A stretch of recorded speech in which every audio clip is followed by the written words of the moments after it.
Bismillahirrahmanirrahim. Satu.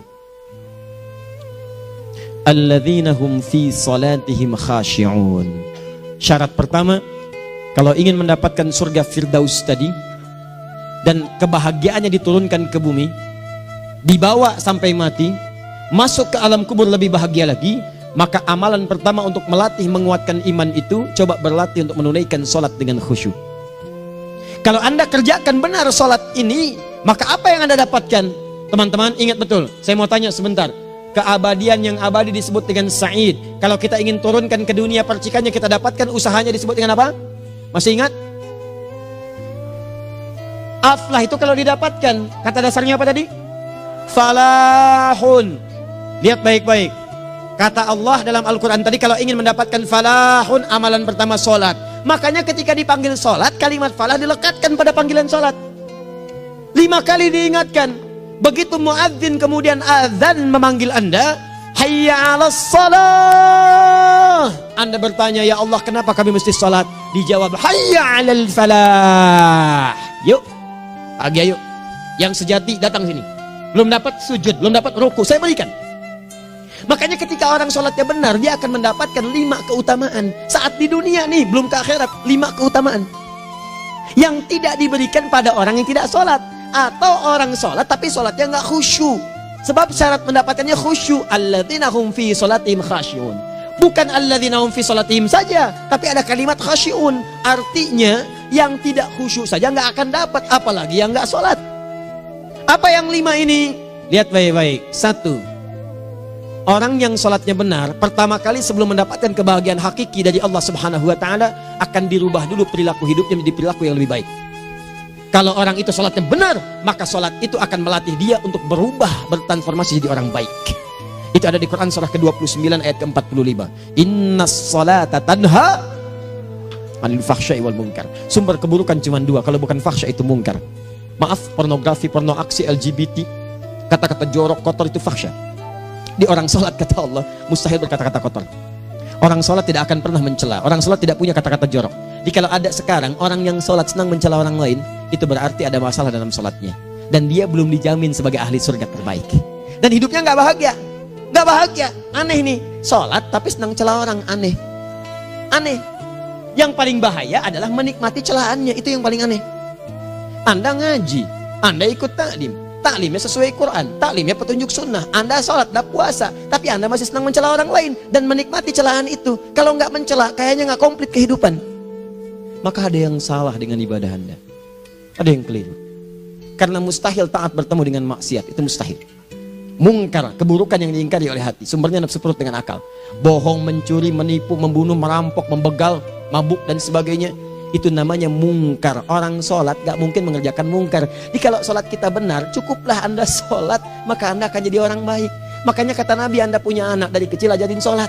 Sholat kalau naik jadi balik, kerjakan terus. Kasih pelajaran membuat dia mengerti. Kalau masih susah, berikan pelajaran. Ini sering diterjemahkan dengan memukul. Mukul di Arab beda dengan konteks mukul sekarang. Mukul di Arab tuh ngasih pelajaran supaya ngerti. Anda bisa terjemahkan dengan konteks lain. Uang jajannya tahan, yang kesukaannya simpan dulu. Bisa dengan konteks kekinian. Tapi poinnya, kenapa anak Anda dari kecil ajarin sholat, sampai kenalkan dengan masjid, ajari 3 tahun bawa ke masjid, kenalkan dengan masjid. Gak ada masalah lari-lari itu sebelum waktu sholat. Kenalkan dulu. Dulu orang-orang tuh begitu, sebelum waktunya dikenalkan, jalan, begitu lari, biarin dulu. Setelah itu diberi pengertian. Nah, ini bukan tempat berlari, yang berlari di sana nanti, yang di sini nanti akan ada orang-orang baik semuanya. Terus Anda lihat berbaris, baris rapi. Kalau pengen baik, ikutan baris nanti. Terus nanti ada yang mimpin di depan, namanya imam. Imam itu siapa ya? Tetangga kita bukan yang Pak Imam, bukan. Bukan. Kalau tetangga kita namanya Imam S. Arifin. Kalau yang ini imam sholat namanya. Imam sholat itu nanti akan pimpin menyembah Allah. Allah siapa ya? Allah itulah yang memberikan ayah rizki. Allah itu yang memberikan ayah rizki sehingga bisa beli tobot buat kakak. Beli robokar poli, ini yang poli, ini yang embers, ini yang heli, ini dulu kakak semuanya tuh. Yang kasih Allah. Nanti kalau kakak bagus bisa ikut rapi di sini, Allah akan senang, akan ditambah lagi oleh Allah. Oh begitu ya, datang begitu caranya. Ini bukannya waktu sholat belum dikenalin tadi bawanya main-main di masjid. Bahkan ada yang agak repot lagi, di rumahnya susah diatur, dibilang kamu ini susah diatur, main sana ke masjid, disuruh main ya main di masjid. Yang salah bukan anaknya, orang tuanya. Apa rahasianya anak itu disuruh ke masjid, suruh sholat? Rahasianya begitu anak itu sholat dengan baik, maka dia akan tumbuh jadi anak baik di kemudian hari. Itu maksudnya. Nah, sekarang saya agak bingung ini. Pendidikan TK sekarang salah sih? Enggak, cuma saya agak bingung mikirnya. Ini anak belum diajarin sholat, udah diajarin manasik. Itu bagaimana cara berpikirnya Ferguson? Agak repot saya mikirnya tuh. Ya.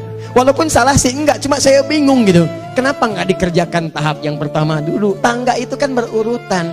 Nggak bisa Anda lompat langsung ke 5. Kan 1, 2 belum terlewati. Jelas ya? Nah, ini gambarannya. Sholat nih. 1 pasti baik. Ini kalau sekarang sholat, lisan belum baik, mata belum baik, sampai ke kaki, berarti ada yang salah sholatnya tuh. Ada yang nggak tepat. Tangan sembarangan, snack orang ngambil. Awas. Tuh sendal orang, mau wudhu nggak ada sendal, pakai sendal orang. Udah bilang belum? Kehujanan pakai payung orang. Udah bilang belum? Ya kan gampang Ustaz. Ini kan juga mungkin diikhlaskan karena Allah. Ya ikhlas, cuman pakainya belum minjam. Bagaimana kalau sedang pegang payung itu keluar, Anda meninggal? Nah, coba mikirin ke situ. Coba ke kantor. Kalau didorong proyek yang nggak jelas, minta tanda tangan, pikirin dulu bagaimana kalau meninggal. Kemarin saya sama teman-teman artis saya katakan begini. Anda ya, kalau Anda mengaji dengan saya, jangan pernah menerima peran maksiat. Walaupun itu sekedar adegan, tapi itu maksiat. Kalau bayangkan ketika Anda memerankan itu, Anda diwafatkan oleh Allah Subhanahu wa Ta'ala. Maka demi Allah saya katakan tidak ada faedahnya Anda ngaji sekarang, ngaji besok. Ketika Anda menerima peran itu, Anda wafat dalam keadaan bermaksiat di hadapan Allah Subhanahu wa Ta'ala. Maka saya pun katakan pada Anda, ayo belajar yang betul. Pahami, bangun sholat, belajar, dalami seperti orang tua kita dulu. Tinggalkan nyontek, budaya yang gak jelas. Rasakan ketika nyontek Anda wafat. Apa yang Anda dapatkan? Di Libya itu kalau nyontek, di Libya ya, saya pernah sekolah di Libya nih. Itu kalau nyontek dibiarin aja dulu. Dan rekornya 100% ketahuan. Begitu sudah selesai, cuma jeda 2 jam, langsung ada panggilan. Si Fulan silahkan datang ke kantor. Apa yang disediakan di kantor sudah siap. Anda diberi waktu 2 jam dari sekarang, siapkan beres-beres koper Anda. Di sini tertulis Anda akan pulang. Tiketnya sudah lengkap, dikawal 2 orang. Dituliskan di situ anak ini nyontek gak boleh kembali ke sini. Libya. Gak ada zero tolerance bagi yang seperti itu, keluar. Kami gak terima di sini. Harusnya begitu. Gak ada faedahnya. Yang kita butuhkan amalan dari ilmu, bukan nilai-nilai itu sementara. Gak ada. Sudah. Nah ini akhirnya begini kualitasnya nih. Tertulis di ijazahnya bagus, cum laude, IPK-nya 4, tapi gak ada aplikasinya. Yang pintar banyak. Kita butuh yang baik, pintar yang baik. Sekarang yang pintar banyak, kepintarannya dipakai untuk nipu orang. Itu yang bahaya. Ahli hukum banyak yang dihukum. Ahli ekonomi tidak bisa mengangkat perekonomian. Apa yang salah? Apa yang salah? Ini yang jadi persoalan. Tapi dasar manusia begitu di sidang mulai pakai peci, pakai baju koko, pakai tasbih, ada yang pakai kerudung. Luar biasa. Nih 2. Orang kalau sholatnya benar, Allah akan berikan ketenangan dalam jiwanya. Tenang hatinya. Jangankan musibah kecil, musibah paling besar pun tenang aja dia. Tenang, dia paham rumusnya. Allahu Akbar. Turun Quran surah ke-13 ayat ke-28. Ala bidzikrillahi tatmainnul. Yakinkan pada dirimu, zikir kepada Allah membuat hati tenang. Di antara turunan zikir amalannya adalah salat. Dari mana taunya? Quran surah ke-20 ayat ke-14. Innani anallahu la ilaha illa ana fa'budni wa aqimis salata li dzikri. Saya Allah, kata Allah ke Nabi Musa. Tidak ada Tuhan selain saya, sembah saya. Bagaimana menyembahmu ya Allah? Tunaikan salat sebagai zikir kepada saya. Zikir. Nah, maka kalau Anda sedang tidak tenang, ayo ke masjid. Banyak zikir itu, baca Quran zikir. Quran surah 15 ayat 9. Inna nahnu nazzalna dzikra. Kami turunkan Al-Quran sebagai zikir. Jadi kalau Anda sedang baca Al-Quran, Anda sedang berzikir. Ibu kalau sedang gak tenang, Bu, gelisah, gak enak, gak usah mengeluh, apalagi bikin status gak karuan. Ibu wudhu, ambil mushaf baca. Begitu sedang baca ada ketenangan dalam jiwa. Berdoa, zikir. Kalau sedang gak tenang, besok ada proyek, doa dulu. Doa itu memberikan ketenangan. Makanya doa disebut dengan zikir. Quran surah ke-7 ayat 205. Wadhkur rabbaka fi nafsika tadarruan wa khifatan wa dunal jahri minal qaul Ayo berzikir, minta kepada Allah dengan segenap jiwamu, mohon dengan penuh ketawaduan. Nanti ketenangan diberikan. Menghafal Quran, baca itu zikir. Quran surah ke-54 ayat 17, 22, 32, 40. Walaqad yassarnal Qur'ana lidzikri fahal mim mudzakir. Menyebut nama Allah, Al-Asmaul Husna itu zikir. Sedang ada persoalan, ya Allah, ya Allah, ya Allah, ya Rahman, ya Rahim, ya Malik, ya Kudus, ya Allah, ya Allah, ya Allah, ya Allah. Zikir. Dalilnya Quran surah kedua ayat 152. Fadhkuruni azkurkum. Sebut namaku, zikir. Apapun akan mengingatmu. Gimana menyebutnya? Ditafsir di Quran surah 17. Ayat keberapa? 110. Qulidullah awid rahman ayyamma tad'u falahul asmaul husna. Sebut nama Allah. Itu menenteramkan pada jiwa. Sedangkan sholat gabungan dari semua zikir tadi. Bukankah dalam sholat Anda baca Al-Quran? Bukankah dalam sholat Anda menghafal Al-Quran? Bukankah dalam sholat Anda berdoa? Bukankah dalam sholat Anda istighfar? Anda mohon digabungkan semua itu. Amalan sholat menggabungkan semua jenis zikir. Masa Anda nggak tenang juga? Makanya sholat, jangankan sholat ya, tempat sholat itu yang menenangkan. Tempat sholat, tempat paling tenang di muka bumi. Kalau nggak percaya silahkan ya, Anda sebelum masuk ke Istiqomah ini, begitu Anda masuk kan perasaannya beda kan? Lain. Silahkan cek, kalau cari ketenangan datang ke masjid. Masuk, wudhu masuk, sholat 2 rakaat, tenang. Dekat kipas angin, saking tenangnya, plek, ngantuk tidur. Beneran. Enak. Makanya saat Ramadan kalau orang pengen cari ketenangan, lihat. Di perusahaan-perusahaan penuh tuh musola, pada tidur. Ya, mengamalkan hadis palsu. Ya, dia musoim ibadah, tidurnya orang puasa ibadah, hadis palsu. Nah, itu teman-teman. Itu gambarannya tiga. Orang yang salatnya khusyuk benar, itu dijamin langsung oleh Allah Subhanahu wa taala akan dimudahkan semua urusan hidupnya termasuk rezekinya. Ini yang saya katakan. Jadi saya katakan tadi, di akhirat ini, di surga, rezeki tinggal ngambil. Anda kalau benar sholatnya, itu langsung dijanjikan oleh Allah. Rezeki itu nggak perlu Anda banyak pikirkan. Ikhtiar sedikit, datang. Bahkan dari sisi yang tidak Anda duga. Apa dalilnya? Quran surah ke-65 ayat 2 dan 3. Ditafsir di Al-Baqarah ayat 2 dan 3. Wa may yattaqillaha yaj'al lahu makhraja. Ada orang yang meningkatkan takwanya kepada Allah, kami mudahkan urusan hidupnya. Setiap persoalannya diberikan jalan keluar, mudah. Solusi. Setiap ada problematika, ada solusi. Wa yarzuqhu min haitsu la yahtasib. Dan kalau dia ingin mendapatkan rezeki, bahkan kami kirimkan dari sisi yang tidak dia duga. Orang lain capek ini datang lagi, tawaran proyek datang lagi. Utsman tuh Masya Allah, kayanya banyak. Tapi yang paling dirindukan bukan saat mendapatkan peningkatan omsetnya, yaitu saat dia mendapatkan waktu khusus dengan Allah untuk sholat. Malam hari sampai-sampainya sempat sholat tahajud sampai khatam Al-Quran. Abdurrahman bin Auf demikian, Tamim Ad-Dari demikian. Sholat karena tahu sholat itu meningkatkan rizki. Karena tahu kuncinya ada di situ, Allah yang punya rizki. Disebut dengan Razak, pemilik rizki. Maka saya harus punya hubungan dekat dengan Allah. Kalau sudah punya hubungan dekat, mau apa aja gampang. Belum minta, udah diperhatikan. Silahkan cek, Anda punya hubungan baik dengan bos Anda di kantor. Ya, sebelum Anda minta, beliau udah pikirin tuh. Telepon bendahara. Dia udah ngambil belum gajinya? Belum Pak, tambahkan bonus sekian. Kenapa? Karena dia mengawasi Anda. Allah maha tahu dibandingkan dengan bos Anda. Mendekat kepada Allah, semua diperhatikan oleh Allah. Siapa orang takwa itu? Kalimat takwa pertama di Al-Quran Al-Baqarah ayat 2, amalannya ayat 3. Dzalikal kitabu la raiba fihi hudal lil. Siapa mutakin itu? Ayat 3-nya. Alladzina yu'minuna bil ghaib wa yuqimunas shalah. Gampang. Kalau pengen mudah hidupnya gampang. Biaya nggak mahal, tenaga nggak banyak, tingkatkan takwa. Jadi kalau hidup Anda masih susah, di kantor champion, di rumah tangga bermasalah terus, atau sebaliknya, maka boleh jadi kalau gelar Anda tinggi, harta Anda banyak, tapi selalu punya masalah. Bukan Anda kurang hebat, bukan Anda kurang kedudukan, bukan Anda kurang kaya, Anda kurang takwa. Dan yang paling dahsyat, mungkin sholat Anda belum berkualitas. 4. Orang yang sholatnya benar, khusyuk dia. Bahkan saat sholat itu kalau dia minta, maka seketika doanya akan dikabulkan. Tanpa diskusi, langsung seketika. Contoh, Quran surah ketiga ayat 38-39. Demi Allah saya katakan, Nabi Zakaria punya masalahnya pelik. Sudah berumah tangga, istrinya divonis monopos, maaf bahkan mandul. Gak mungkin punya keturunan. Maka apa yang beliau kerjakan? Secara singkat beliau sholat. Begitu sholat minta kepada Allah. Hunalika da'a Zakaria rabbah. Di mihrab itu beliau bermohon kepada Allah. Bermohonnya sambil sholat. Qala rabbi habli min ladunka dzurriyyatan thayyibah innaka sami'ud du'a. Ya Allah, mereka katakan saya nggak mungkin punya keturunan. Sekarang saya ingin katakan, ya Allah, saya hanya minta darimu saja, saya nggak akan dengarkan mereka. Ya Allah, mohon Engkau maha mendengar, ya Allah. Maha mendengar doa saya. Kalau kepada yang maha mendengar aja nggak mengabulkan, kepada siapa lagi saya mesti minta? Apa yang terjadi? Fanadatul malaikatu wa huwa qa'imun yusalli fil mihrab. turun malaikat mengabarkan, sedangkan beliau masih sholat, belum selesai dalam sholatnya. Sholat khusyuk itu belum selesai sholat aja dikabulkan, doa sudah turun. Sholatnya belum selesai, doa sudah dikabulkan. Annallaha yubashshiruka bi Yahya. Allah kasih kabar gembira, doa kamu didengar, dikabulkan, kamu akan punya anak, namanya langsung dari Allah Yahya, artinya hidup yang mustahil menurut manusia. Lahir seorang dari rahim perempuan yang menepus dan mandul, bayi yang hidup, kata Allah nggak ada yang mustahil bagiku, jadi dan jadi dia. Berita baiknya, Nabi Zakaria sholat dikabulkan. Umat Nabi Muhammad sebelum sholat sudah ditunggu oleh Allah, mau minta apa aku kabulkan sekarang. Hadisnya qudsi, saya bacakan.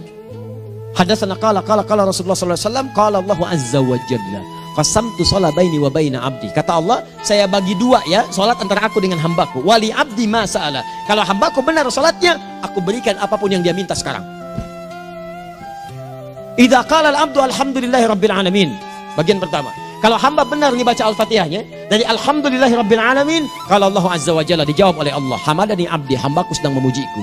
Wa idza qala ar-rahmanir rahim, jika hambaku berkata ar-rahmanir rahim, qala Allah azza wa jalla athna alayya abdi, hambaku sedang menyanjungku. Wa idza qala maliki yaumiddin, qala Allah azza wa jalla majjadani abdi, kalau hambaku mengatakan maliki yaumiddin, kata Allah hambaku sedang mengagungkanku. Perhatikan sekarang. Wa idza qala al-'abdu iyyaka na'budu wa iyyaka nasta'in, jika hambaku berkata sekarang, ya Allah, kami sekarang ibadah, salat menyembahmu, dan kami sekarang sedang punya masalah, kami hanya minta tolong kepadamu ya Rabb. Apa jawabannya?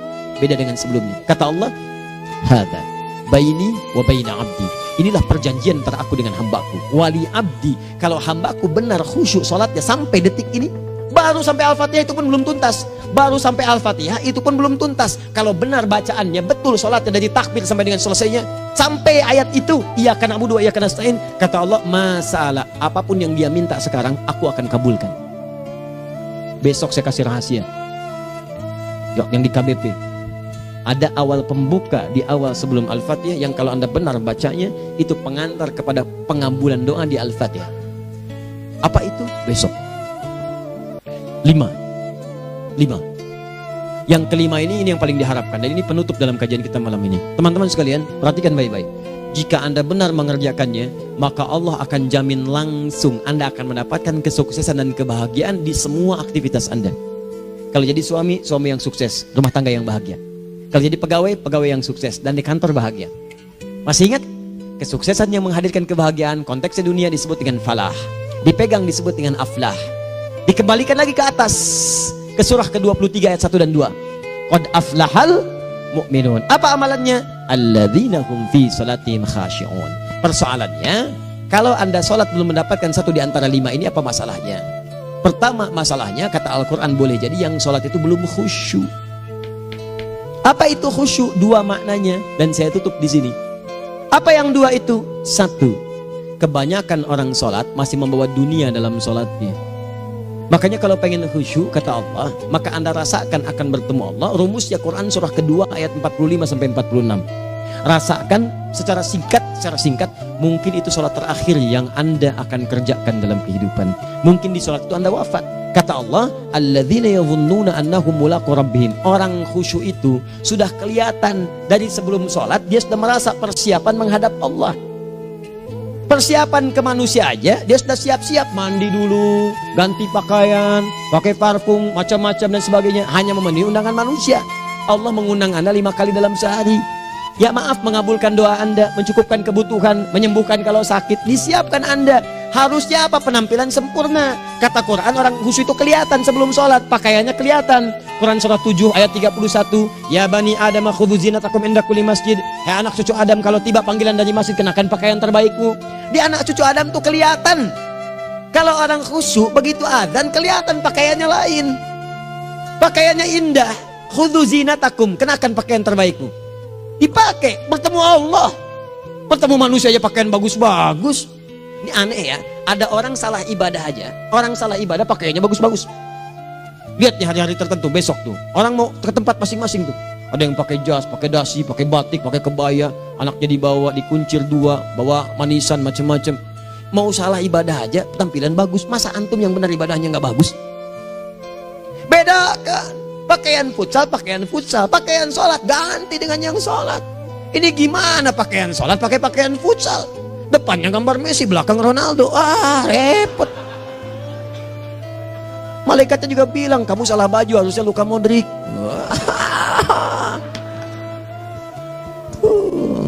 Apalah saya. Nah, yang mau tanya apa? Mourinho dipecat saya tahu. Lagi nganggur sekarang, ditawarin Benfica dia nggak terima. Sekarang jadi dia komentator di beIN Sport. Nanti sebentar lagi dia akan komentar di laga Saudi dengan Qatar dan komentar laga Arsenal dengan Ipswich. Digantikan oleh Solskjaer. Dia super sub dulu. Ya, super sub. Ya, the baby assassin, ya pembunuh yang berwajah baby face. Masuknya di akhir-akhir. Gol. Sekarang melatih dia 5 kali kemenangan, belum kalah sama sekali. Saya hafal itu. Tapi masih di urutan ke-6. Tapi jaraknya ke yang ke-4 itu tinggal 3 poin lagi. Hafal saya. Liverpool tahu cuma 4 poin sekarang bedanya. Kemarin 7 kalah 2-1 sama Manchester City. Walaupun banyak analisis yang menyebutkan mungkin itu diberikan saja gitu kan. Karena ada yang lain-lain. Hafal kedua Manchester City. Hafal saya. Ayo mau tanya apa lagi? Tottenham Hotspur ke bawahnya. Ada Chelsea, ada Arsenal, baru kemudian Manchester United. Liga Italia, wah udah gak kekejar Juventus. Ya, apa lagi? Dan seterusnya lah. Gak ada ujungnya bahas yang begituan. Jelas ya? Maksud saya, Anda tanya itu saya jawab. Tapi tidak menghilangkan ibadah kita yang lain. Dan apa ruginya? Ya tahajud dah. Apa yang bisa dikerjakan besok, lihat besok. Ya kan tahajud kan bisa besok. Ada orang tahajud jam 10 pagi? Gak ada. Lebih baik Anda kerjakan malam tahajud. Yang tidak bisa dilihat malam, bisa dilihat besok. Cara berpikirnya bagaimana kalau besok meninggal? Gak kesampaian teman-teman sekalian. Gak kesampaian. Nah maka dari itu, Anda kalau mau ada panggilan sholat, siap-siap baju yang bagus. Itu sempurnakan. Anda panggilan orang mandi. Panggilan Allah, buka Quran surah 5 ayat 6. Sempurnakan wudhu. Ya ayyuhalladzina amanu idza qumtum ila sholati faghsilu wujuhakum. Wudhu yang baik.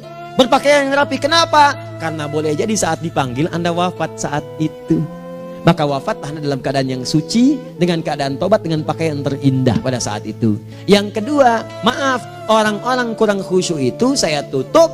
Yang kedua itu karena kebanyakan orang sholat tidak paham, tidak mengerti apa yang dibaca dan dilakukan dalam sholatnya. Jujur pada diri sendiri, jawab pada diri Anda. Sampai sekarang Anda sholat, berapa persen bacaan sholat yang Anda pahami? Jangan-jangan selama ini Anda sholat ribuan kali sujud, ribuan kali ruku. Gak ada yang paham yang dibaca. Sekian persen yang paham, bagaimana sholat Anda bisa khusyuk? Pekerjaan Anda dipahami, urusan akhirat Anda gak dipahami. Di mana cara berpikirnya? Aku yang bagaimana atau engkau yang harus bagaimana? Ya, coba berubah. Nah ini baru satu amalan, belum yang lainnya. Ada 5 amalan lagi yang kalau kita bisa turunkan itu, selain sholat yang khusyuk, maka jaminan tadi akan datang. Baru sholat khusyuk aja 5 datang, apalagi ditambah dengan 5 amalan lainnya lagi. Demi Allah saya katakan, dunia kecil sekali, gak ada nilainya. Akhirat aja enak, nikmat. Saya ketemu Ustaz Arifin beberapa waktu lalu, dan kita doakan semoga Allah berikan kesembuhan, kesehatan. Saya datang, biasa kita adamin berdoa, duduk. Bang istirahat, bang butuh istirahat, umat udah nunggu. Dah gak usah mikir yang lain, karena beliau cerita masjid, cerita zikro, cerita mana. Ya insya Allah nitipin ini, nitipin itu dan seterusnya. Dan yang paling indah adalah bang kita saling panggil weekend. Nikmat, gak ada yang senikmat ini. Zikir Allah, doa. Nah bayangkan sakit tapi masih nikmat gitu. Nikmat. Iya bang, saya paham. Istirahat dulu. Banyakkan nanti orang jengkuk. Saya pamit dulu ya, supaya bisa istirahat, supaya tenang. Lama kita pegangan tangan, ngobrol, saling mendoakan. Itu nikmat. Dan cara berpikirnya kalau sudah pakai iman, semua nikmat. Ada uang nikmat, gak ada uang nikmat, sakit nikmat. Karena cara berpikirnya lain. Nanti kita bertemu lagi, saya terangkan pada Anda. Dan saya contohkan satu kisah. Bahkan ketika ada orang yang diuji Allah dengan ujian yang sangat luar biasa, yang menurut sementara orang itu ujian sangat luar biasa menggetarkan jiwanya dan susah untuk bertahan, tapi orang ini nikmat saja menjalaninya. Nikmat. Ada yang di rumah tangga, ada yang di macam-macam. Contohnya banyak. Satu contoh saya berikan di malam ini. Sekali suami istri, wah luar biasa. Istrinya itu cerewetnya Pak, bukan cuma cerewet, ngeselin bagi suaminya. Maaf Bu ya, bukan ibu maksudnya. Jadi semua yang dikerjakan suami salah. Pengen mangga, ayah kalau kita sekarang dibeli mangga. Kenapa mangga yang ini? Saya pengennya mangga yang lain. Belikan mangga. Kenapa beli mangga aja? Jeruknya mana? Jeruk. Semua. Pokoknya semua yang kerjakan suami salah. Tapi suami tidak pernah mengeluh. Ini kerjakan, itu kerjakan. Satu kali, perhatikan cara memandangnya. Ketika iman sudah masuk ke dalam jiwa. Kata temannya, akhi, istri kamu ini begini, nyusahin kamu. Kenapa kamu gak cari yang lain? Kan gampang ada syariat. Udah pisahin aja, cari yang lain. Kamu tenang ibadah. Apa jawabannya? Hey, Allah sudah turunkan surga ke saya lewat dia. Kenapa kamu meminta saya untuk menjauhinya dan meninggalkan surga saya? Ini cara melihat dia. Bukankah ketika ada berbagai keluhan saya sabar? Bukankah sabar mendekatkan saya ke surga? Allah kirimkan tipikal istri seperti ini supaya mendekatkan saya ke surga. Dengan itu kan saya banyak pahala. Saya sabar, pahala banyak. Sudah Allah berikan pahala kepada saya. Kamu malah nyuruh saya untuk berpisah dengan pahala itu. Perhatikan cara berpikirnya. Indah. Kalau rumah tangga seperti ini semuanya enak. Suaminya biasa-biasa, istrinya cantik, luar biasa. Begitu berdandan kelihatan kata suaminya, Masya Allah, wajahnya tak berpaling, mata tak berkedip. Kata istrinya, ya zauji madhabik, sayang kamu kenapa? Wallahi syakiran lillah bihadari, demi Allah aku bersyukur mendapatkan istri secantik kamu. Kata istrinya, nahnu fil jannah zauji, kita berdua di surga. Kata suaminya, kok bisa begitu jawabanmu? Iya, kamu bersyukur dengan keadaanku, aku bersabar dengan keadaanmu. Catat. Bukankah orang syukur dan sabar di surga? Tuh lihat, canda-canda orang-orang soleh itu begitu. Nikmat ketawa walaupun nyelekit di hati. Cuman bawaannya enak gitu. Nah, nanti itu ada tuh, nanti saya turunin tuh. Yang di rumah tangga, yang ini, yang itu nanti. Kapan? Pertemuan berikutnya. Ya, jadi kita cukupkan dulu di malam ini apa yang kita pelajari supaya nanti nggak terlampau banyak kita dapat materi. Cuma sayang sedikit mengamalkan. Saya sudah tuangkan di sini. Banyak saya tuliskan termasuk di keluarga, di macam-macam. Ini saya tulis tapi silahkan Anda baca. Kalau ada manfaat silahkan dapatkan. Kalau ada yang kurang silahkan sampaikan untuk dikoreksi. Semoga Allah muliakan kita semua insya Allah. Sekali lagi, perbaiki hidup. Jangan banyak mainnya. Dan sudah, jangan banyak membuang dengan yang sia-sia apapun yang dihadapi. Sekali lagi, tolong jaga kondusivitas, bantu negara kita, ketertiban, keamanan. Kalau saya menyampaikan sesuatu ada singgungan dengan yang kekinian, itu maksudnya koreksi masukan-masukan supaya diperbaiki. Tapi tetap dalam urusan pemilihan kita punya pilihan masing-masing yang tidak boleh dipaksakan. Jelas ya? Baik, jadi ya saya sampaikan sekali lagi. Pertama, pilih mana? Anda dipaksa harus ikut, atau yang kedua, kita bebas memilih sesuai. Dah. Sudah ya. Jadi kita akhiri. Subhanakallahumma bihamdika asyhadu an la ilaha illa anta astaghfiruka wa atubu ilaik. Wa akhiru da'wan alhamdulillahirabbil alamin. Berjumpa besok sesi terakhir fikih ikhtilaf di Masjid Ar-Rahman Kota Baru Parahyangan. Assalamualaikum warahmatullahi wabarakatuh.